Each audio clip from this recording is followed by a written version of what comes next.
भुसावर की प्रसिद्ध बाल रोग तज्ञ डॉक्टर रेखा पाटिल इनका ये कृष्णा हॉस्पिटल केवल भुसावर ही नहीं, पूरे खानदेश का पसंदीदा एवं विश्वासपूर्ण बाल रुग्णालय है। संपूर्ण बाल आरोग्य केवल शारीरिक ही नहीं बल्कि मानसिक, सामाजिक और आध्यात्मिक आरोग्य के साथ बच्चों का संस्कार वर्ग, बालक संगोपन समुपदेशक के साथ अत्याधुनिक मातृत्व पर सेवा देने के लिए हमेशा तत्पर ये बाल रुग्णालय, जिन्हें लगातार मिलता आ रहा है 2018 से राष्ट्रीय मानांकन दर्जा, उनके इस योगदान के लिए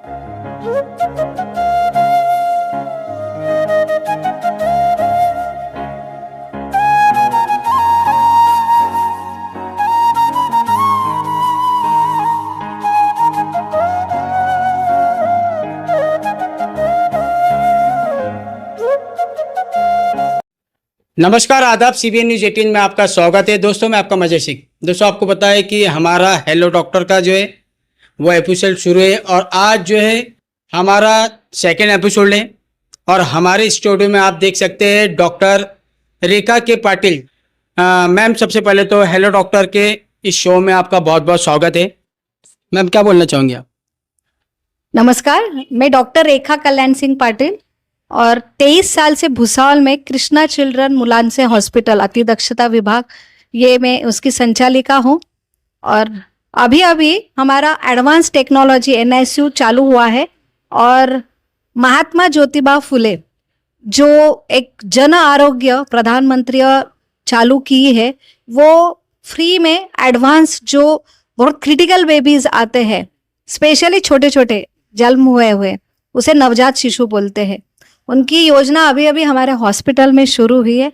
तो हमारा यही प्रयास है कि जो क्रिटिकल सेवा हम फ्री में दो, ये हमारा जो थीम है हमारे हॉस्पिटल। सबसे बड़ा है कि हमारे यहाँ भुसावल में बहुत गर्मी होती है, तो दो ही चीज़ प्रॉब्लम होते हैं, एक हीट स्ट्रोक आता है गर्मी में और दूसरी चीज़ है पानी। तो दो ही चीज़ बहुत क्रिटिकल होते हैं कि बच्चों में पाया जाता है कि उनका मेंदू जो है, ब्रेन बहुत सेंसिटिव होते हैं, इसलिए थोड़ा भी फीवर अगर 100 के ऊपर चला गया तो उनको झटके आते हैं। तो बहुत सारे बात है ना, हम जैसे हमारे पास एक दिन में बच्चे आते हैं तो हम पहले ही बोल देते हैं कि हमको कि आधा जो माँ है आधी डॉक्टर होती है, इसलिए बहुत इमोशनली एक्साइटेड हो जाते हैं या बहुत घबरा जाते हैं। तो वो नहीं होना चाहिए। माता पिता ने, ये माता पिता एक डिग्री है परवरिश, तो आपको पूरा नॉलेज होना चाहिए, ना कि डॉक्टर क्या दे रहा है ट्रीटमेंट, इसके लिए नहीं, आपको क्या केयर करनी है। तो इसलिए कहाँ पे डरना है, कहाँ पे नहीं डरना है। तो वहाँ पे जो फीवर, जो बुखार अगर हद से ज़्यादा बढ़ जाता है तो बहुत कॉमन है, बच्चा सहन नहीं कर पाता है। तो इसलिए फीवर के लिए टेम्परेचर ना बढ़े ऐसे माहौल में रखने, स्पेशली 2 साल के अंदर के बच्चे बहुत सेंसिटिव होते और उनको बहुत बार बार डायरिया, निमोनिया होता है, तो इसलिए prevention is better than cure. तो ये 2 साल के जो बच्चे हैं उनके लिए स्पेशली माता पिता ने हाइजीनिक रखना चाहिए, पानी का हाइजीन हो या कुछ खाने का है, बाहर की चीज़ नहीं देना चाहिए। और आज ना बहुत ही फास्ट फूड का ज़माना है, बच्चे को माता पिता ही पैसे दे के बाहर की चीज़ दे रहे हैं, तो उससे बहुत ही जो है उनका स्वास्थ्य बिगड़ रहा है, उनकी आदत बढ़ रही है। और वो न्यूट्रिशियस जो है ना फूड, जो घर की जो वेजिटेबल है, फ्रूट्स है, वो खाना पसंद नहीं कर रहे, उनकी इम्यूनिटी बहुत कम हो रही है और पहले 2 साल में हमारी नेचुरल इम्यूनिटी डेवलप नहीं होती है। तो इसलिए ये 2 साल में आपने न्यूट्रिशियस डाइट के ऊपर ध्यान, और आप जो खाते घर में, आप अगर बाहर का खाते होंगे माता पिता, तो बच्चे भी स्वाभाविक खाते, तो बच्चे माता पिता से इमिटेशन करते। आप जो कुछ है घर में बच्चे आया है ना, तो आपको पहले सुधारना है।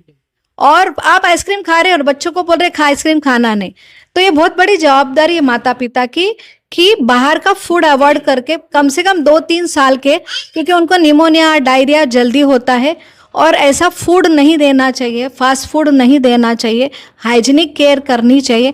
और बहुत सारी जो बीमारी है तो उसके लिए समझा के, अगर लूज मोशन होते बहुत बार होते, बार बार होते, लेकिन कौन सा मोशन जो है नॉर्मल है और कौन से मोशन के लिए घबराना है, ये बहुत जरूरी है। नहीं तो फिर ज्यादा हो गए तो भी निगलेक्ट करते हैं, ये छोटी छोटी चीज के लिए भाग के आते हैं, तो दोनों भी अच्छी बात नहीं है। तो आपको माता पिता बने हैं ना, तो आपको डॉक्टर से, अपने डॉक्टर से ये समझना चाहिए कि बच्चे का ख्याल कैसे रखे। और सबसे जरूरी, बच्चों को, माता पिता को लगता है मेरा बच्चा मोटा होना चाहिए, उसका वजन बढ़ाओ, और ऐसा होता है छोटेपन में वजन बढ़ाओ और थोड़े बड़े होने पर आज ओबेसिटी, सेडेंटरी लाइफ है, फिर आते अभी वजन घटाओ। तो सबसे चीज जो है ना, बच्चा हेल्दी क्या है, तो ये आपका डॉक्टर ही बता पाएगा कि सबसे बड़ी हेल्दी चीज है कि जो समय पे उसने वो करना चाहिए वो कर रहा है क्या बच्चा। जैसे 3 महीने के 4 महीने में बच्चे ने हंसना चाहिए, पहचानना चाहिए, नजर से नजर मिलाना चाहिए। कितना भी मोटा है लेकिन नजर नहीं मिला रहा है तो ये अच्छी बात नहीं है। तो आपका बच्चे का डेवलपमेंट क्या है वो डॉक्टर से जांच करो। तो आपका बच्चा मोटा नहीं, आपका बच्चा हेल्दी सुदृढ़ होना चाहिए, तो वो बहुत जरूरी है। हर चीज टाइम पे टाइम हो रही है क्या, वो डॉक्टर से आप कंफर्म करो और समझ लो कि किस चीज के लिए डरना है। Precaution, prevention is better than cure, हमारा पूरा पीडियाट्रिक फील्ड ही है, इसलिए वैक्सीनेशन ज्यादा होता है, इम्यूनाइजेशन, स्वच्छता, इम्यूनाइजेशन और अर्ली ट्रीटमेंट। बहुत कॉम्प्लिकेटेड लेट आएंगे ना तो क्रिटिकल होने के बाद हम उसके लिए बहुत हेल्पलेस हो जाते। इसलिए यही सलाह है कि आप जल्दी ऐसे प्रिकॉशन तो लेना है लेकिन जल्दी पिकअप करना है। तो ये बहुत बड़ा संदेश है माता पिता के लिए। मैम आप क्या बोलना चाहोंगे? अभी ज़्यादातर के देखा जा रहा है कि कुछ ऐसा जो वाइट सेल का मसला सामने आता है, बच्चों के वाइट सेल कम होते, ज़्यादा हो जाते, आप उस पर क्या बोलना चाहेंगे? पहली बात तो, पहले तो डॉक्टर बहुत कम ब्लड टेस्ट करते थे जो पहले के जमाने थे, क्योंकि वहाँ पे सुविधा नहीं थी। लेकिन अभी पेशेंट भी बहुत कॉशियस हो रहे हैं और डॉक्टर को भी, क्योंकि अभी नए नए चैलेंजेस, डेंगू जिसमें व्हाइट पेशी में 2 चीज है, एक जो है तांबड़ी पेशी जिसे बोलते हैं और एक सफेद पेशी जिसे बोलते हैं। तो ये तांबड़ी पेशी जो है, प्लेटलेट्स, तो ये जो है उसके ऊपर अटैक होता है, वो डेंगू वायरस और बहुत सारे वायरसेस। हमारे बाकी के वैक्सीन से हम बैक्टीरिया कंट्रोल कर लिए, बैक्टीरिया डिसऑर्डर, लेकिन ये वायरस के ऊपर अभी भी वैक्सीन नहीं है। तो ये जो डेंगू और डेंगू के सारे भाई बहन है ना, वो प्लेटलेट के ऊपर अटैक करते हैं, तो हमारी इम्यूनिटी डाउन होती है। तो इसलिए प्लेटलेट के लिए डर होता है। WBC काउंट जो होता है, सफेद पेशी, वो तो हर इन्फेक्शन में क्या है ये समझ लेना कि जब भी वायरस बैक्टीरिया चला जाता है तो हमारी डिफेंस जो सिस्टम होती है वो रिएक्ट होती है। जैसे युद्ध के लिए अगर कोई आते अतिरिक्त, तो क्या होता है, हमको शस्त्र लेके बाहर निकालना पड़ता है। तो हमारे ये शस्त्र है कौन से, सफेद पेशी, तो डिफेंस मैकेनिज्म है, वो तो बढ़ने वाले हैं। हम हर टाइम टेस्ट करेंगे तो वो दिखेंगे। तो इन्फेक्शन है, फीवर है, तो WBC बढ़ेंगे, लेकिन WBC किस हद तक बढ़ रहे या बहुत कम हो रहे क्या, ये जरूरी है। तो बहुत ज्यादा बढ़ रहे हैं माने बहुत बड़ा अटैक है, और बहुत कम है तो इसका मतलब क्या है, बहुत बड़ा अटैक है लेकिन आपके पास शस्त्र नहीं है। तो वो सफेद पेशी और प्लेटलेट जो होता है कि एक हद तक 1 लाख नीचे गिर रहा है, तो उससे क्या होता है, एक वार्निंग साइन होती है कि आपकी जो है प्लेटलेट कम है, इम्यूनिटी कम है। तो उसके लिए ऐसा कुछ दवाई, पेशेंट बोलते हैं कि हमको पेशी बढ़ाना है, तो पेशी अपने आप बढ़ेंगी, वायरस निकलने पर अपने आप बढ़ेंगी अगर इम्यूनिटी बढ़े तो सबसे जरूरी है कि दवाई, इन्फेक्शन कंट्रोल होगा तो वो WBC प्लेटलेट अपने आप नॉर्मल होगा। तो उसके लिए ये खिलाओ वो खिलाओ, ऐसे कुछ खिलाने से प्लेटलेट नहीं बढ़ते हैं। हमारी डिफेंस मैकेनिज्म में बॉडी ने बताया कि इन्फेक्शन कंट्रोल हो गया, डिफेंस मैकेनिज्म बढ़ जाता है, तो कुछ खिलाने से नहीं होता है। तो बहुत ही जरूरी ये समझना, क्योंकि सफ़ेद पेशी बार बार यही हमको सुनने आता है। तो पहले समझ लेना कि कौन सी सफ़ेद पेशी है, और हर फीवर में सफ़ेद पेशी बढ़नी है, क्योंकि हर फीवर में हम टेस्ट करते हैं, क्योंकि वैसा आजकल का ट्रेंड है। माता पिता भी बहुत, हर टाइम हमको डायरेक्ट रिपोर्ट ही लेके आते पेशेंट, वो डायरेक्ट लैब में जाते, दिखाते नहीं, बुखार आ गया 2 दिन में, वो बहुत ज़्यादा कॉशियस होकर डायरेक्ट रिपोर्ट लेके आते और लैब वाले बोलते पेशी बढ़े। तो डॉक्टर का काम डॉक्टर को करने दो, ये बहुत ज़रूरी है। तो हर फीवर में, इन्फेक्शन में तो WBC बढ़ेगा ही। तो कितना रेट है वो आपके डॉक्टर से समझ लो। उसके लिए इतना घबरा के घर में उपाय करना बहुत डेंजर बात है। आप कई सालों से इस क्षेत्र में कार्यरत हो और आप जो है आपकी सेवाएं दे रही हो।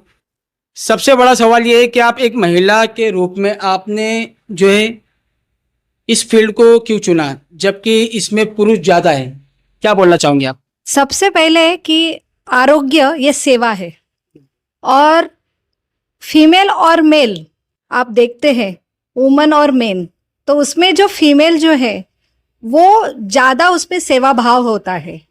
इसलिए एक सेवा से जुड़ी हुई जो फीमेल होती है, तो आरोग्य सेवा में मुझे लगता है, और स्पेशली मैंने चुना वो बच्चों का फील्ड, जहाँ पे मैटरनल एक माँ का अंदर जो भाव होना चाहिए, तो एक माँ का अगर उसमें है, इसलिए तो नर्सेस ज़्यादा है इस फील्ड में। और इसलिए मुझे लगता है female doctor as a paediatrician वो एक मैटरनल टच होता है, और सभी चीज़ के लिए, सेवा के लिए अंदर खुशी चाहिए। और ये जो है एक फीमेल में ज़्यादा होता है, एक ममता ज़्यादा होती है।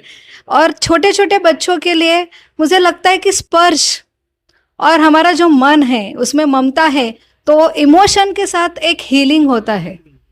तो वो बहुत इफ़ेक्टिव है, कॉम्बिनेशन है। बस इतना है कि फीमेल को एज अ डॉक्टर करियर चुनते हैं तो बहुत सारी रिस्पॉन्सिबिलिटी फैमिली की रहती है, इसलिए शुरू में तो हम लेते हैं फीमेल कि हमको जाना मेडिकल फील्ड में चुनना है। हमारी जो फील्ड है पीडियाट्रिक बहुत हेक्टिक है, क्योंकि 24 घंटा एक सोल्जर के जैसे ऑन ड्यूटी रहना पड़ता है, कभी भी कुछ भी होता है। बहुत व्यस्त है आपकी ज़िंदगी। हाँ, तो इसलिए हमारे फैमिली मेंबर, इसलिए थोड़े समय के बाद जब हमारे बच्चे होते हैं तो हमारा डाइवर्शन होता है। इस फील्ड में बने रहना ये फीमेल पीडियाट्रिशियन के लिए बहुत बड़ी चुनौती है। मैम एक बात जो है लोगों को पता है, और आप जो है आप 3 बच्चों की माँ होने के साथ साथ एक बड़े संयुक्त परिवार की सदस्य है, साथ में आप एक जो है वेलफेयर एनजीओ के अध्यक्ष हो। इतने सारे सामाजिक कार्य करते हुए भुसावल में सक्रिय रहना और प्रमुख बाल रोग विशेषज्ञ डॉक्टर भी है, तो आप इतने सारे कार्यों को कितनी जिम्मेदारी से कर लेती हो, कैसे कर लेती हो? Thank you. एक होता है एक मल्टीटास्किंग वुमन, तो एक आपने जैसा बोला एक 3 बच्चों की माँ, तो ऐसा है कि अपने उदाहरण से ये बहुत अच्छा होता है कि एक पीडियाट्रिशियन के लिए हम पहला सलाह देते, आज हम 2 हमारे 2 नहीं हैं, हम 2 हमारे एक ही है। तो आज मैं मेरे अनुभव से, मेरी 23 साल की प्रैक्टिस है। पहले में जब भुसावल में आए तो हमारे पास डायरिया निमोनिया के पेशेंट इतने होते थे कि हमारे सारे बेड फुल होते, ग्राउंड में हमको डालना पड़ता था। तो जैसे अवेयरनेस हुआ, बहुत एजुकेटेड माँ लोग हो रहे हैं, और मीडिया का है, इंटरनेट का है, तो आज फिजिकल बीमारी नहीं है, मेंटल बीमारी है। हम दोनों भी हस्बैंड वाइफ काम कर रहे हैं, एक ही बच्चा होने देते हैं। तो एक फैमिली होना चाहिए, और उसमें जो सुकून आनंद होता है वो हमारी इफिकेसी बढ़ती है। तो मैं हमेशा ट्रीटमेंट के लिए, एक बच्चा आया तो मैं बोलती हूँ कि अभी हमारे जो डायरिया निमोनिया के बहुत रेट कम हो गए, मॉर्टेलिटी कम हो गया, अभी प्रॉब्लम आ रहा है बिहेवियर। मन जो है, बच्चे इतने सताते हैं, सुनते नहीं, बिहेवियरल डिसऑर्डर हो रहे हैं, माँ बाप बहुत परेशान हैं, और इसलिए हम दूसरा बच्चा होना चाहिए ट्रीटमेंट के लिए बोलते हैं। तो दूसरों के लिए बोलना पहले मेरे तो होना चाहिए, और ये सही में एक फैमिली इतनी बड़ी सपोर्ट है, तो बढ़ने से कुछ हमको एंगेज नहीं होते, बल्कि हम फ्री होते हैं। तो घर में ये वातावरण है, वही वातावरण फैमिली का हॉस्पिटल में भी है, और वही वातावरण हम डॉक्टर पेशेंट के इसमें भी है। कोई पेशेंट आता है तो एक फैमिली लगना चाहिए, एक फैमिली डॉक्टर की कंसेप्ट होती है। इसलिए मैं अगर फैमिली से जुड़ूँ, मेरे सारे सिस्टर, मेरे मेजॉरिटी सारे सिस्टर फीमेल ही है, तो हम एक मेंबर, फैमिली मेंबर के जैसे हॉस्पिटल में लगता ही नहीं कि हॉस्पिटल है, और 24 घंटा एक्टिव रहना पड़ता है, फ्रेश रहना पड़ता है। तो मन का आनंद कहाँ है? फैमिली में है, रिलेशन में है।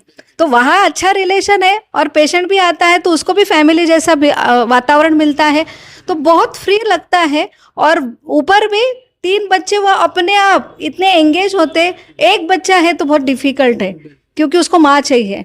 तो इसलिए बहुत ही जरूरी है फीमेल, जो हमारे पुराने दिन थे कि 3-4 बच्चे होते थे तो एक इंटरनल और पीस होता था, सेटिस्फेक्शन होता था। एक जॉइंट फैमिली होती है ना तो उसमें बहुत सपोर्ट होता है। इसलिए फीमेल आज जो है क्यों नहीं कर पा रही है, क्योंकि न्यूक्लियर फैमिली है, सास ससुर भी नहीं रहते हैं, कोई नहीं रहता है। तो इसलिए हमारे बच्चे जो परवरिश है दूसरों के भरोसे नहीं रखना है, घर के फैमिली मेंबर और नर्सेस भी है फैमिली के जैसे, ऊपर जॉइंट फैमिली है, इसलिए मैं आज फ्री हूँ ये सब करने के लिए। तो बहुत जरूरी है, एक मेंटल पीस सेटिस्फेक्शन होगा तो हम कोई भी फील्ड में है खुल के काम कर सकते हैं। सही बात है मैम। बहुत कम जो है महिलाएं इस क्षेत्र में रहती है, लेकिन आप इस क्षेत्र में, और अभी देखा जा रहा है ज़्यादातर के जो है पुरुष जो डॉक्टर इस मेडिकल क्षेत्र में रहते हैं, आप उस पर क्या बोलेंगे? ऐसा है कि कोई भी क्षेत्र में फीमेल्स अभी कम नहीं है। आप 10वीं 12वीं का रिजल्ट देखें, बहुत सिंसियरिटी रहती है एक फीमेल में। लेकिन एक मेडिकल प्रोफेशन और अभी बहुत चैलेंजिंग हो रहा है कि हमें पहले फैमिली डॉक्टर की कंसेप्ट रहती, बस नोटबुक पेन रहता था और उससे फैमिली डॉक्टर में बहुत कंफर्टेबल रहता था और उसके ऊपर विश्वास जो है पेशेंट का कि मेरे फैमिली डॉक्टर है, डाउट कुछ भी नहीं आता। लेकिन अभी इतना एडवांस हो गया सारा, नेट के ऊपर सर्च करके लोगों का जो फीमेल डॉक्टर पेशेंट का रिलेशन ही नहीं रहा और इतने सारे नॉर्म्स आ गए हैं कॉरपोरेट हॉस्पिटल जैसे कि एक डॉक्टर को एक सीईओ, एक बड़ी कंपनी का मैनेजर जैसा है कि सारा हॉस्पिटल का अलग अलग मैनेजमेंट देखो, फिर पूरा स्टाफ का देखो और ऊपर से पेशेंट की चैलेंजेस। हर पेशेंट आता है तो उसके पास पहले नेट रहता है, गूगल रहता है, वो टेस्ट करता है डॉक्टर बराबर है क्या। और इसमें एक है कि उसमें ज़्यादा कस्टम, माने एक ग्राहक, तो एक डॉक्टर एक फैमिली मेंबर, एक देवता या एक भगवान का रूप पहले देखते थे, लेकिन अभी एक में कस्टमर और ये कौन है, एक दुकान जैसी है। इसलिए हाँ, तो एक ये एटीट्यूड आ गया है, इसलिए बहुत डिफिकल्ट हो रहा है मेडिकल प्रोफेशन। तो इसलिए एक फीमेल के लिए बहुत डिफिकल्ट है और इसलिए आज चैलेंजेस बहुत है। मैडम आप दे रही हो, चुनौती दे रही हो, चैलेंज दे रही हो, दिख रहा है, नज़र आ रहा है। लेकिन एक सवाल और है कि आप कौन सी ऐसी घटना को आपको प्रेरित किया, आपके जीवन में ऐसा मोड़ लाया कि आपने इस व्यस्त और चुनौतीपूर्ण क्षेत्र को चुनने का निर्णय लिया?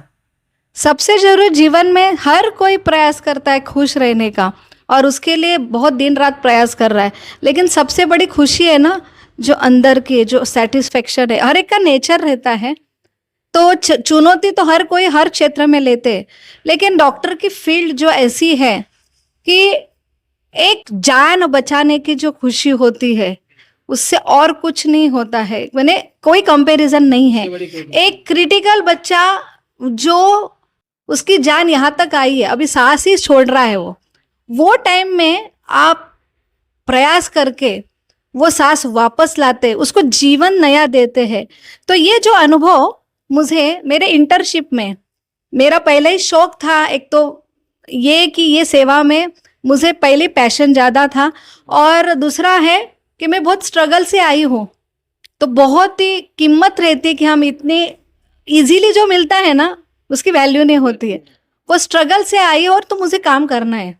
बहुत सारे फीमेल डॉक्टर आते हैं लेकिन एक फैमिली विवाह होने के बाद उतना पैशन नहीं रहता है, तो वैसे ही बहुत स्ट्रगल से डिग्री मिली है और सेवा करनी है। लेकिन अनुभव ऐसा आया कि मैं इंटर्नशिप के लिए रूरल अर्बन एरिया मेरा छोड़ के एक ऐसे एक सेंट लूक हॉस्पिटल है श्रीरामपुर का, जो मिशनरी हॉस्पिटल है, तो वहाँ पे बहुत ही काम है ज़्यादा, तो दोनों एरिया में हमने काम ज़्यादा चाहिए मुझे, और इसलिए मैं MBBS के बाद इतना स्किल नहीं रहता, लेकिन हमारी इमरजेंसी ड्यूटी थी और जो मेरे सीनियर है उस दिन कोई नहीं था और उसी दिन स्नेक बाइट वाली पेशेंट आई और स्नेक बाइट बहुत सारे नॉन पॉइजनस रहते, 0.1% पॉइजन वाला रहता, उसमें भी 2 प्रकार रहते, न्यूरोटॉक्सिक और हिमेटोटॉक्सिक। न्यूरोटॉक्सिक मैंने कोबरा, तो उसमें पूरे नर्व्स डैमेज ये हो जाते हैं, रेस्पिरेशन बंद हो जाता है कुछ सेकंड में ही। तो पेशेंट आया और पहले ऐसा साइन सिम्टम से समझना चाहिए कि पेशेंट क्या है। बहुत सारा हिस्ट्री नहीं देते हैं। इसकी हिस्ट्री थी लेकिन आते बार उसके पलक झपक गए, और जैसे पलक झपके हुए देखे मैंने डाउट लिया ये तो टोसिस है, कोबरा बाइट है, और देखते देखते उसकी सांस बंद टोटल। और उसमें चुनौती थी कि उसको यहाँ पे एक एयरवे, क्योंकि उसका ऑक्सीजन देके कुछ फायदा नहीं, क्योंकि उसका रेस्पिरेशन चालू करना था। सांस चालू करने के लिए बहुत बड़ी स्किल रहती है, ट्यूब डाल के उसका हाथ से पंपिंग करना, एक कृत्रिम श्वासोच्छ्वास। मेरा जस्ट MBBS हुआ था, इंटर्नशिप में ट्रेनी डॉक्टर है। चुनौती रात को 2 बजे की, मैं अकेली। तो वहां पे मैंने फर्स्ट टाइम, मैंने कभी देखा भी नहीं था इंट्यूबेशन कैसे करते, लेकिन अभी एक पेशेंट मर रहा है और वहां पे मैंने कोशिश की, वो ट्यूब गया, बहुत स्किल लगती है यहाँ पे सांस नली में वो डालना, और वेंटिलेटर पे लिया और उसको एंटी स्नेक वेनोम बोलते हैं वो दिया। वो भी मैंने कभी नहीं दिया था, लेकिन इमरजेंसी थी, वो सब भगवान का नाम लेके दे दिया। बहुत रिस्की रहता वो भी रिएक्शन होने का। और दूसरे दिन जो सीनियर आए सबने देखा कि ये बहुत बड़ा चुनौती का काम था, सब तो कर लिया। और उसके बाद जब वो लेडी उठ के बैठी और उसका पूरा जीवन वापस है कि वेंटिलेटर निकल गया, पूरी जीवन उसको वापस आया, वो जो खुशी का अनुभव किया था, तो उससे मुझे लगा कि ये जो क्लिनिकल ब्रांच है जिसमें बहुत चुनौती है वो मैंने करना चाहिए। यानी आपका कैरियर के शुरुआती दौर में ही जो आपको पहले फर्स्ट टाइम जो खुशी मिली वो आज तक आप उसका अनुभव करती हो। यस, और ये सही में कि डॉक्टर को 24 घंटा बहुत हेक्टिक, इसलिए ये प्रोफेशन में, वो भी क्लिनिकल, उसमें पीडियाट्रिक, छोटे बच्चे का कोई जाना नहीं चाहता। और इसमें मैं कहना चाहती हूँ कि शरीर से हम थक सकते हैं, बहुत बार 2, 3, 4 घंटे ही नींद मिलती है हमें। आज भी मैं खुद रात में हर पेशेंट के लिए उठती हूँ। आज मेरा 51 रनिंग है, तो भी शरीर थकता है, लेकिन मन से आपको खुशी मिलनी चाहिए। अगर कोई भी प्रोफेशन में जहाँ पे आपको मन से खुशी मिल रही है ना, तो शरीर का थकाव कुछ नहीं लगता है। तो इसलिए आपको ऐसा फील्ड चुनना है जहाँ पे आपको खुशी है, आप एंजॉय करना चाहिए, तभी आप यशस्वी, आप आनंदी है तो दूसरों को आनंद दे सकते हैं। मैम एक सवाल और है, आज के समय में डॉक्टर और मरीज के बीच का संबंध कैसा होता जा रहा है? ग्राहक अधिकार कानून, कस्टमर लॉ के चलते डॉक्टरों को किस प्रकार की चुनौती का सामना करना पड़ रहा है?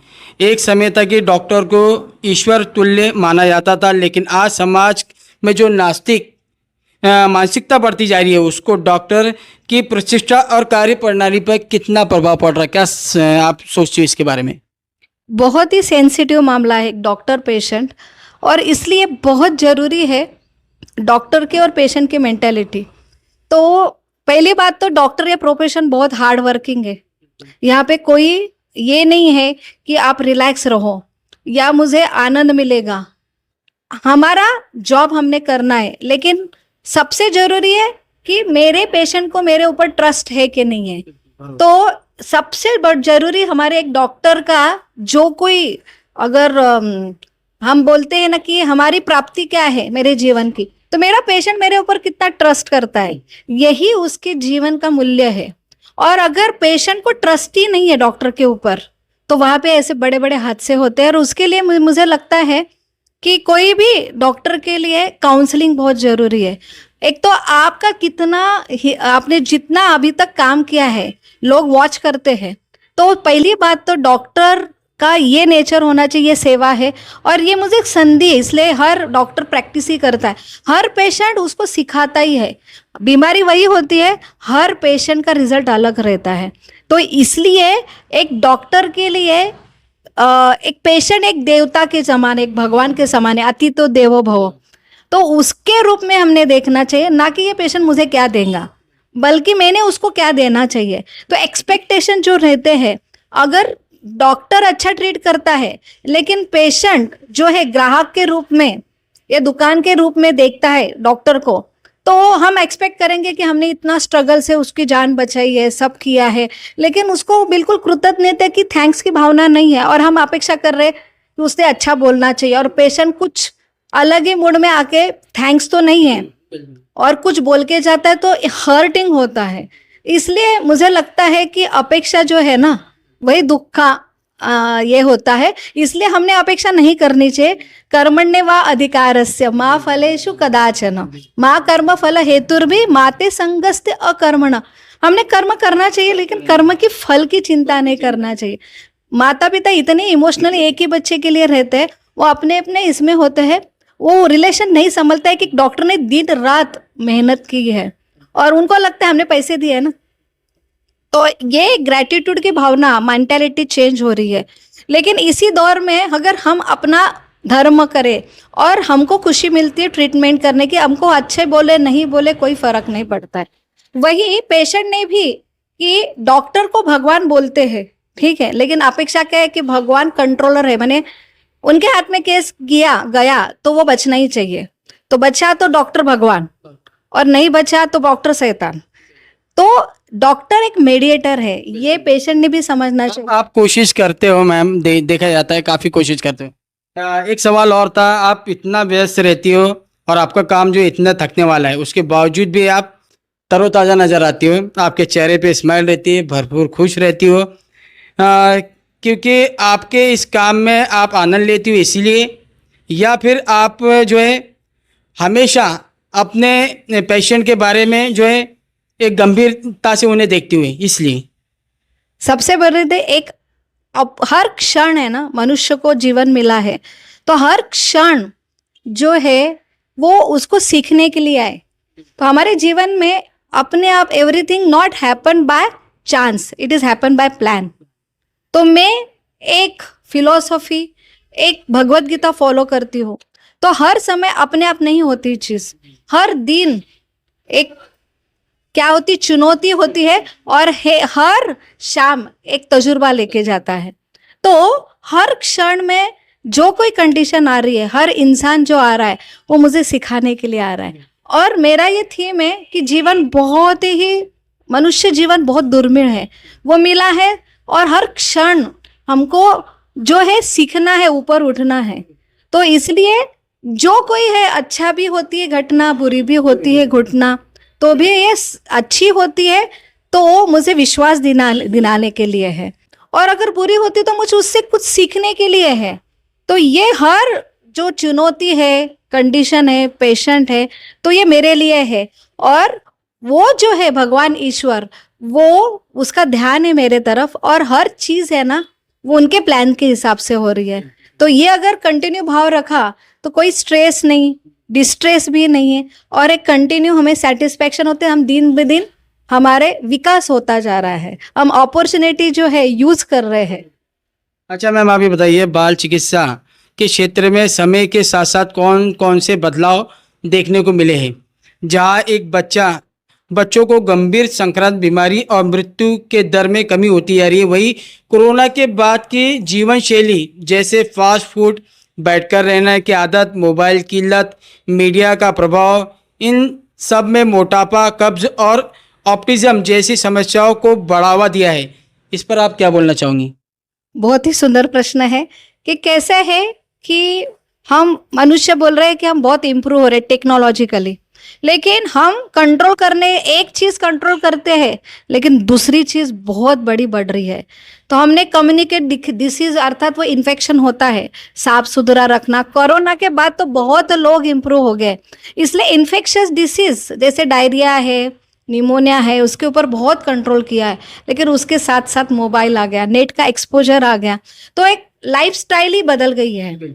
बच्चों की तो बहुत लाइफस्टाइल बदल गई है। बच्चे हट्टी हो रहे, जिद्दी हो रहे, क्योंकि कंटिन्यू उनके हाथ में मोबाइल है। और वो जो पहले संस्कार होते थे, बाहर खेलने के लिए जाते थे, दादा दादी, जो आंटी अंकल, उनके साथ होता था रिलेशन, एक फैमिली का, एक इंसानियत का रिलेशन खत्म हो रहा है। वो एडजस्ट करने की भावना खत्म हो रही है। माता पिता के बच्चे सुनते नहीं है, और इसलिए माता पिता भी खुद एडिक्टेड हो गए। इसलिए ऑटिज्म ये ऐसी बीमारी सामने आ रही है कि बच्चा पैदाशी सब हेल्दी रहता है लेकिन वो सोशली बिल्कुल डिप्राइव रहता है। माता पिता को लगता है बच्चा हेल्दी है, सब कुछ है, लेकिन पता नहीं है कि उसको सोशल जो है उसका पूरा माने डेवलप नहीं हुआ है। ऐसे मेंटल बिहेवियरल डिसऑर्डर और लाइफस्टाइल के लिए कॉन्स्टिपेशन माने पेट साफ ना होना, और ऐसे कॉन्स्टिपेशन पेशेंट के पास इतना है, और आयुर्वेद अनुसार, जैसे ये मैं एलोपैथी की डॉक्टर हूँ, लेकिन मैं जो धन्वंतरी ये देवता है, और ये सारा निसर्ग, ये सारे एनर्जी हमारे ऊपर एक्ट होती है। तो एक रूटीन जो मनुष्य के लिए एक शरीर है वो मशीन है, और ये निसर्ग उसके ऊपर अलग अलग एनर्जी होती है। तो सवेरे जो सत्व गुण रहता है वहाँ पे हमने सवेरे उठना चाहिए, सवेरे ही हमारे जो मोशंस होना चाहिए, वो समय निकलने लेट उठे बच्चे, और वहाँ पे जो आलस होता है तो कॉन्स्टिपेशन, और उसके वजह से सारे बीमारी जो है अलग अलग, थायराइड, बच्चों को भी ओबेसिटी, बीपी, डायबिटीज, ये इतना बढ़ रहा है। तो ये सारा जो है कि हम निसर्ग के अपोजिट जा रहे हैं। तो ये, और एक इंसान के इंसानियत का रिलेशन खत्म हो रहा है, मोबाइल्स और गैजेट्स के ऊपर हमारा ज़्यादा रिलेशन हो रहा है, इसलिए चिड़चिड़, इरिटेशन, कोई समाधान नहीं है। क्योंकि जो इंसान के रिलेशन में होता है, बहुत सारी चीज़ सीखते हैं, एडजस्ट होते, वो नहीं हो रहा है। मैम, आप जो है एक डॉक्टर के साथ साथ है कि आपकी धार्मिक आस्था भी नजर आ रही है। आपको लगता है कि लोगों की धार्मिक आस्था कम हो रही है?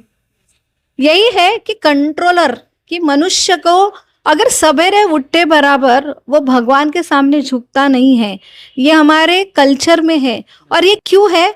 क्योंकि इंसान जो है अगर नहीं झुकेगा तो उसे समझेगा ही मैं ही कंट्रोलर हूँ, और अगर झुकता नहीं है तो ईश्वर का भी नियम ऐसा है कि वो स्वतंत्रता देता है कि अगर तुझे नास्तिक बनना है ना, तो नास्तिक की बुद्धि भी वो इंसान को डालता है, और उसको लगता है मैं ही ईश्वर परमेश्वर, मैं इतनी केयर करूँ तो मुझे मेरे बच्चों को कुछ होना नहीं चाहिए।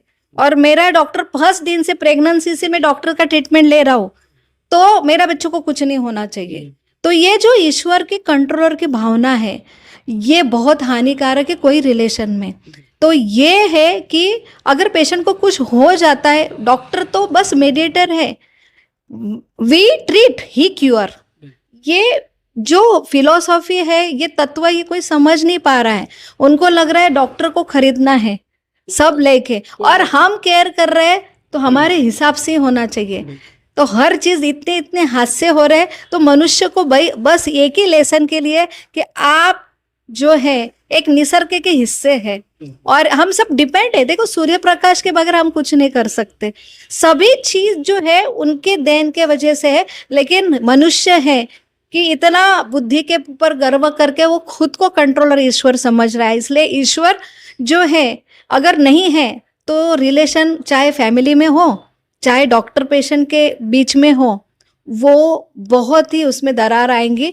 और अल्टीमेटली क्या होता है, फिर पेशेंट सीरियस होता है ना, डॉक्टर बोलता है माफ़ करो ये नहीं होता है, आप चले जाओ, वहाँ पे हमारे पास सुविधा नहीं है, और फिर बच्चा रास्ते में ही गुजर जाता है, जो पहले नहीं होता था क्योंकि ट्रस्ट था। तो ये ट्रस्ट है ना, ये निकल जाता है अगर नास्तिक की भावना है तो बहुत ही फर्क होता है विश्वास में। एक डॉक्टर को कॉन्फिडेंस होना चाहिए और पेशेंट को भी कॉन्फिडेंस होना चाहिए। सही बात है मैम, दैविक शक्ति है तो ये दुनिया चल रही है। डॉक्टर भी है, डॉक्टर भी प्रयास करते हैं, और दैविक शक्ति भी जो है होने के साथ साथ जो है पेशेंट ठीक होता है। मैडम, एक सवाल और है, आप अपने सामाजिक कार्य विशेष रूप से निःशुल्क सेवाएं किस उद्देश्य से कर रही हो? आपने स्कूल के बच्चे, कॉलेज के छात्रों और युवा लड़कियों के लिए कई लाइव सेमिनार और कार्यक्रम आयोजित किए हैं। इसके पीछे आपकी क्या सोच है? जबकि आप भुसावल की सबसे व्यस्त डॉक्टरों में से एक है, फिर भी आप अपने सब काम करके आजकल इतना समय निकाल रही हो कि जो किशोर और युवा लड़कियों की मानसिक अवस्था की समस्याएं दिन पे दिन बढ़ती जा रही है। क्या इस वजह से आपने स्कूलों में जाकर काउंसलिंग सेशन और तनाव प्रबंधन सेमिनार शुरू किए हैं?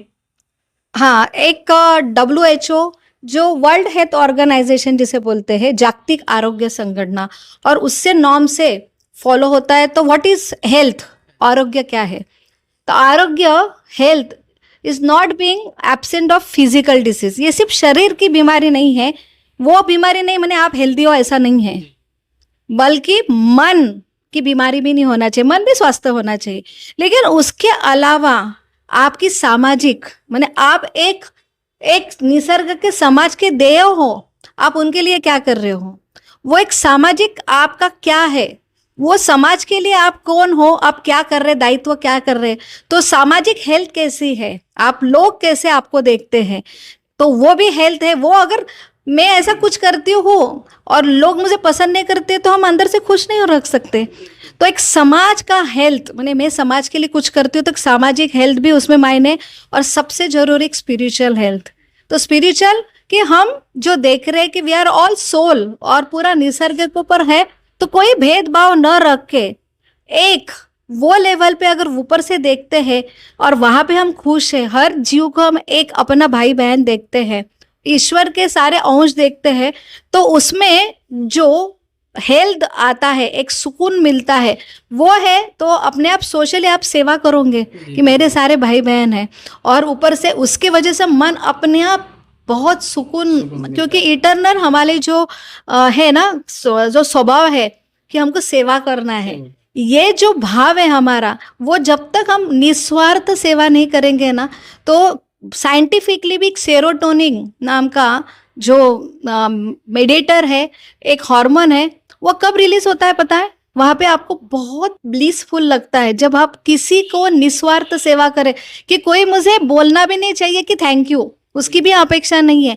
तो वो निस्वार्थ सेवा जब करते हैं तो जो हार्मोन रिलीज होता है उससे जो आनंद मिलता है, वो हेल्थ आपको, इसलिए मेंटल डिसऑर्डर हमेशा तान तनाव में रहेंगे ना, तो शारीरिक व्याधि, diabetes, BP, heart stroke, brain stroke, ये सारे जो है ना मल्टीफैक्टरियल है, साइकोसोमेटिक डिसऑर्डर बोलते हैं। आपका मन अच्छा नहीं है, आप आनंदी नहीं हो ना, तो ये बीमारी जकड़ेगी।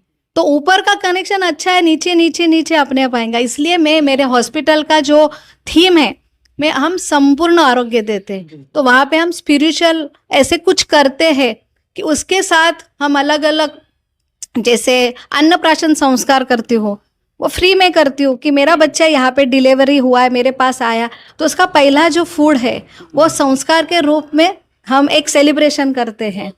और ऐसे अलग अलग फेस्टिवल आते हैं तो हम सब पेशेंट का हमारा ग्रुप है, वहाँ पे बुला के हम गेट टुगेदर करते हैं, एक फैमिली डॉक्टर रिलेशन होता है।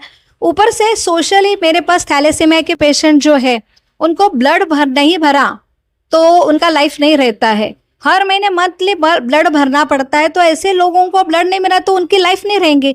तो मैं 23 साल के फ्री ऑफ कॉस्ट, मेरे पास 3-4 जिले से थैलेसीमिया के बच्चे आ रहे, उसमें जो सुकून है, और उसके लिए ही मुझे NABH जो है नेशनल एक्रेडिटेशन जो बोर्ड है क्वालिटी का, तो वो हमें लगातार मिलता जा रहा है 2018 से।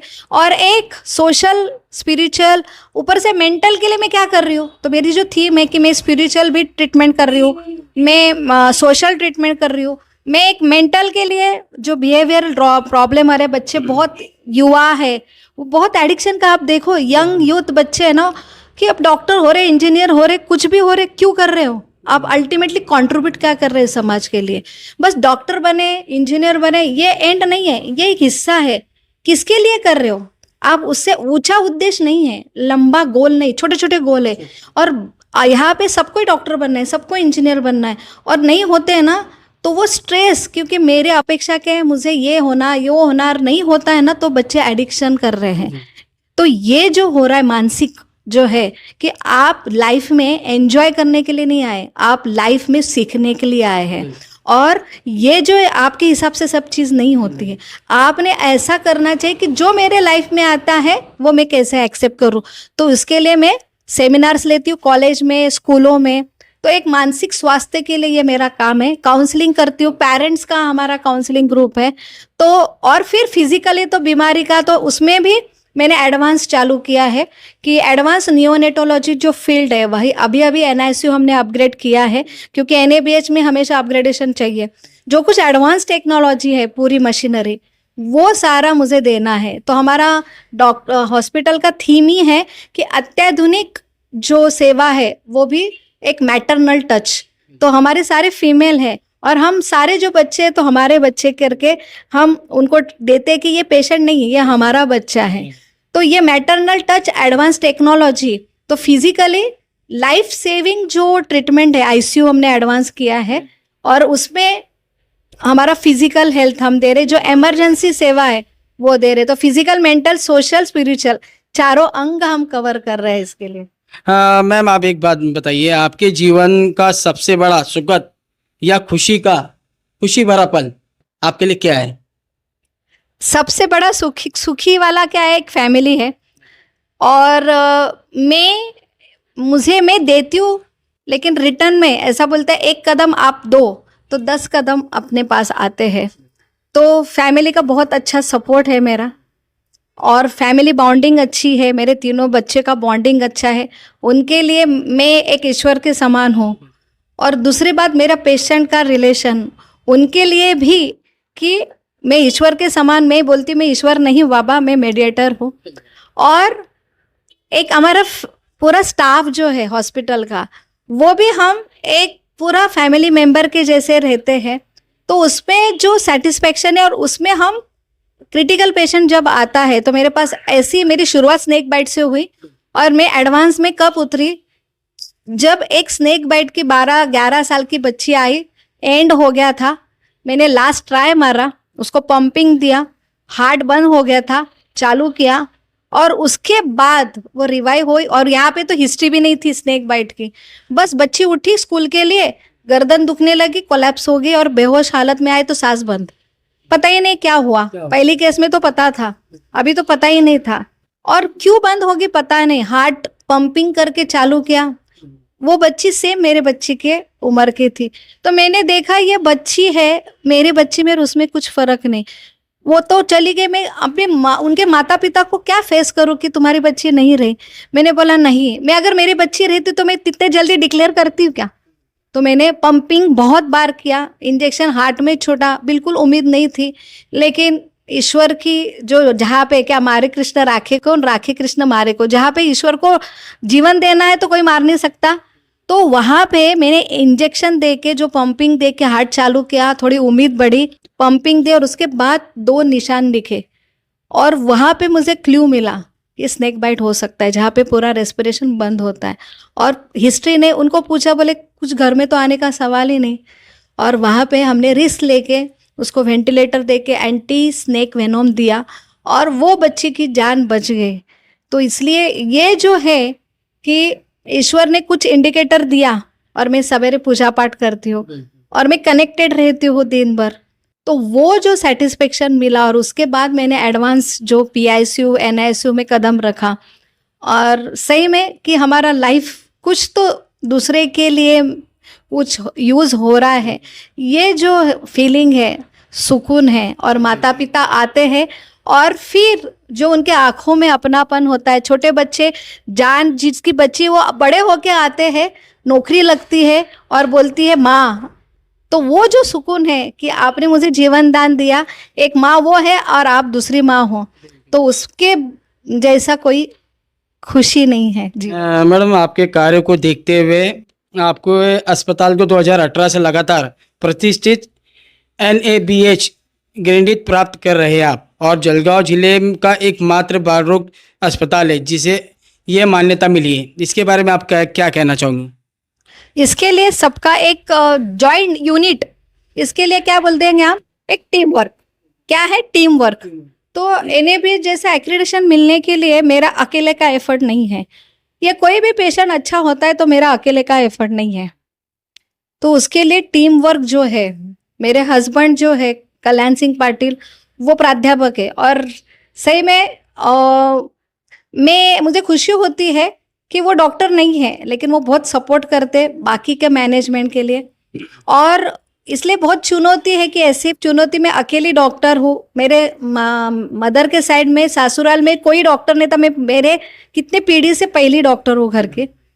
लेकिन एक फैमिली सपोर्ट है, सबसे बड़ा हमारा स्टाफ का सपोर्ट है। मेरे पास 23 साल के जो पहली स्टाफ है आज भी है, तो वो इतनी पुराना स्टाफ है, इस फैमिली मेंबर, तो उनका जो है, हमारा एक दूसरे का जो बॉन्डिंग है, हम टीम वर्क के साथ करते हैं। तो वही बोलते हैं ना, एक काठी और पूरी ये, और ऊपर से हमारा पेशेंट का सपोर्ट, जो पेशेंट का ट्रस्ट है, तो वो सारा यूनिटी है, तो वो उसके वजह से ही ये सारा हो रहा है, और ऊपर से ईश्वर के आशीर्वाद, तो सबके ब्लेसिंग्स के साथ हम जा रहे हैं आगे। तो इसलिए और कुछ नहीं काम आता है, बस ब्लेसिंग काम आते, दुआएं काम आती है। लोग जो दुआ दे के जाते हैं उससे सारा काम हो रहा है। मैडम एक और सवाल, आपको आपकी निस्वार्थ और उन्नत मातृ सेवा भावना के लिए बार बार सम्मानित किया गया, जैसे आरोग्य रत्न पुरस्कार, खंडेश पुरस्कार और हाल ही में सकाल न्यूज़ गौरव गाथा सम्मान। इन सम्मानों के बारे में आपका क्या अनुभव है और आप इसको कितने मायने रखती हो? पहले तो सम्मान तो मेरे पूरे यूनिट का है, मेरा अकेले का नहीं, टीम वर्क का है। नाम तो मेरा है, हो रहा है, लेकिन मुझे पता है तो कोई भी अच्छी चीज़ सम्मान मिलता है तो हमको थोड़ा सा ये होता है कि मेरा होता है, लेकिन उसमें मैं ईश्वर का और सारा टीम का सबका हाथ देखती हूँ। और दूसरी बात कि एक सम्मान ये क्या होता है, दूसरों को प्रोत्साहन करने के लिए होता है। तो मुझे ऐसा लगता है कि ये बहुत नोबल प्रोफेशन है। आज डॉक्टर प्रोफेशन बहुत अच्छा लगता है मुझे। बहुत सारे पेशेंट आते हैं और उनके माता पिता बोलते हैं इनको डॉक्टर रेखा पाटिल बनना है, तो वो प्रभावित होते हैं। आपकी मिसाल देते हैं। हाँ, तो लेकिन इसके पीछे बहुत स्ट्रगल है। हम अभी भी 4 घंटे के बाद ज़्यादा सोते नहीं हैं। रात में हमको हमारी नींद नसीब की नहीं है। हमारा लाइफ हमारा नहीं है, हमारा लाइफ दूसरे का है। तो पढ़ाई से लेके जो स्ट्रगल चल रही है, आज भी स्ट्रगल चल रही है, तो इतना आसान नहीं है इस लेवल पर। लेकिन एक इंस्पिरेशन के लिए ये सत्कार का उपयोग होता है कि तो बाकी के जो लोग प्रेरित होते हैं, तो बहुत ही ये जरूरी है कि अपने उदाहरण से हम दूसरों को मोटिवेट करें। तो यही है, और इसमें हम सबसे जरूरी है कि सब जो भुसावलकर है, सारे जो मेरे ऊपर विश्वास कर रहे, ट्रस्ट कर रहे, तो ये उनका सत्कार है, मेरा नहीं है, उनके विश्वास का सत्कार। मैम ये आपका बड़प्पन है, लेकिन हम ये बोलना चाहेंगे कि आज के युवा आपको देखते हैं, कई ऐसे लोग हैं जो आपके पास आते हैं और आप जो है, आपने जिसे किस तरह कहा कि आप एक मेडिटेटर हो, ईश्वर ने आपको एक मेडिटेटर बना के आपको इस भुसावल शहर में जो है आपसे काम ले रहा है। आप कई लोगों की आपने जान भी बचाई। आप आज के युवाओं को जो कि मेडिकल फील्ड में जाना चाहते हैं, आपको देखते हैं, सुनते हैं, तो आप उनको क्या मैसेज देना चाहोगी? युवा कंफ्यूज रहते हैं और आप एक सफल डॉक्टर हैं। आप 23 वर्षों से कार्यरत हो और आपका कार्य जलगांव, भुसावल में नहीं पूरे जलगांव जिले में आपको मानते, जानते, पहचानते लोग। आप क्या युवाओं को क्या मैसेज देना चाहोगी? सबसे जरूरी मैसेज है कि ना आप एंजॉय करो, दूसरे का कॉपी नहीं करना है। आज प्रॉब्लम क्या है, हम एक दूसरे को कॉपी करना चाहते हैं। तो अपना अपना स्वभाव है, हर एक का स्वभाव है, तो अपना स्वभाव पहले। एजुकेशन का अर्थ क्या है, ईडू अर्थात मेरे अंदर क्या छुपा है, ये एजुकेशन में नहीं हो रहा। यही मैं स्कूल में जाके देखती हूँ कि आप जीवन में सुखी कब होंगे, जब आपके अंदर की जो क्वालिटी है, आपको किसमें सुकून मिलता है। हर एक अलग अलग, निसर्ग में देखो, जो कौवा अलग है, कोयल अलग है, तो हर पक्षी जो है वो कभी नींद की गोलियां नहीं लेता है, वो सुसाइड का प्रयास नहीं करता है, क्योंकि उनको पता है वो कंपेयर नहीं कर रहे एक दूसरे से।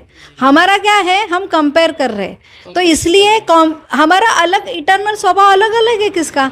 तो किसको पढ़ाई पसंद है, लेकिन पढ़ाई में भी आपको डॉक्टर करना है कि इंजीनियर करना है, उसके लिए हम काउंसलर के पास जाते।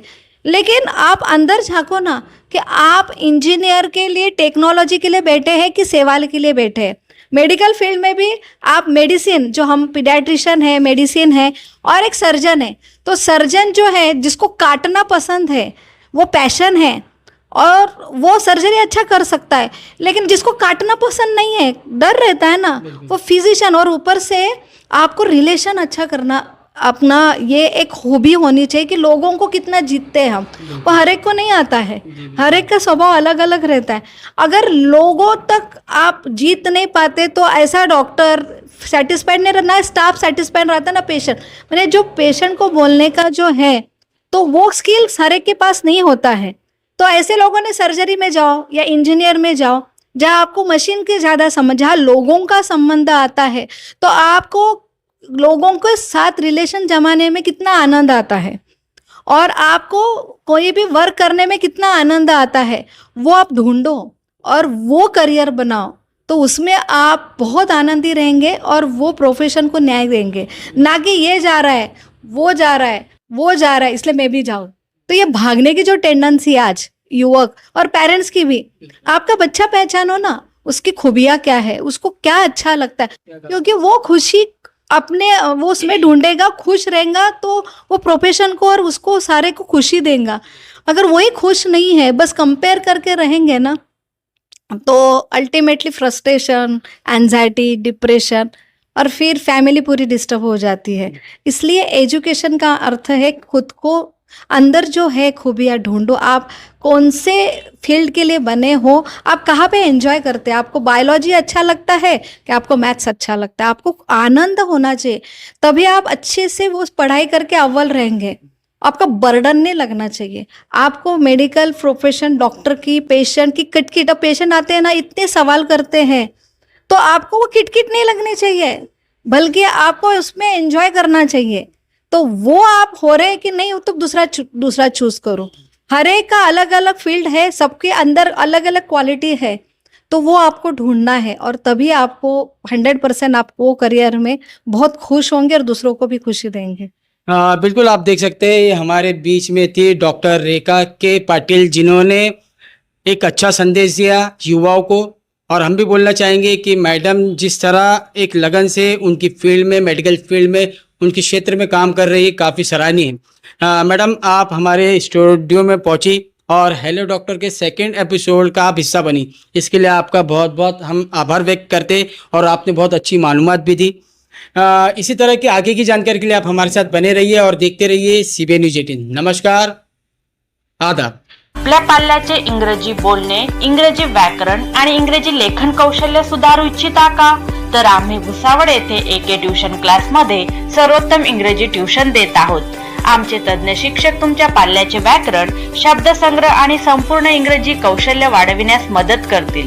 आम्ही खालील अभ्यासक्रम समाविष्ट करतो: इयत्ता 1ली ते 10वी साठी वर्ग, CBSE आणि राज्य मंडळाचा अभ्यासक्रम समाविष्ट। प्रत्येक विद्यार्थ्याकडे व्यक्तिगत लक्ष देत विशेष मार्गदर्शन करतो। आमचा पत्ता आहे मित्तल नगर, किफायतुल मस्जिद, भुसावळ। व्हॉट्सअप ॲप किंवा प्रत्यक्ष संपर्क करा 9764589959। विशेष ऑफर: शनिवारी मोफत इंग्रजी डेमो क्लासेस। लगेचच नोंदणी करा, कारण मोजक्याच जागा उपलब्ध आहेत, आणि तुमच्या इंग्रजी प्रवासाची सुरुवात करा।